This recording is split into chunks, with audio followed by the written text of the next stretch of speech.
morning down there, Griff. What's the status of the caravan, and are they showing any signs of slowing down? Hey, Sandra, absolutely not. It doesn't matter the 5,200 troops on the border or the admonitions from the administration.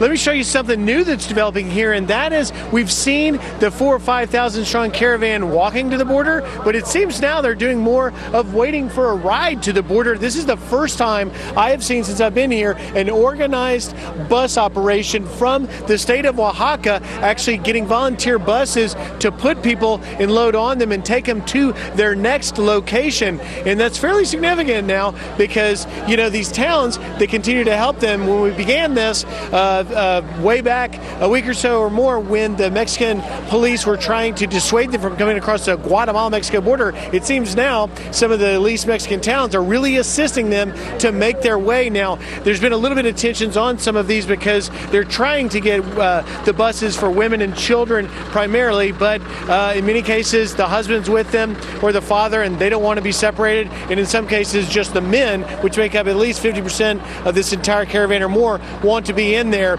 But here's the real problem. There's only 11 buses so far that we've counted that we're told is coming, and you would need upwards of 80 or more buses to actually move everyone. So a lot of people aren't going to get rides, and that's going to make for some tensions as they go next to their next stop, Juchitán, which is about 30 miles from where I'm standing in Niltepec. Ultimately, they want to go to Mexico City, and then they want to get to the U.S. border. Sandra?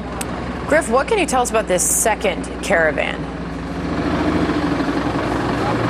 Very important. You know, it is perhaps the advance of this caravan that's inspired a second and actually a third. Right now, we've seen in the last 24 hours the police battling with another sort of caravan of 1,000 or so trying to get across that same river down in the Guatemala-Mexico border. But a third one, we're told from the organizers of this caravan, they're talking forward, is originating in El Salvador. They're trying to catch up to join the second caravan. So there's a second and third. In total numbers, that's about 2,000. So it's certainly growing, not necessarily dissuading anyone, although we should say that there's been about 1,500 of the original caravan that did turn back, were repatriated, or took Mexico's offer for temporary asylum. Sandra?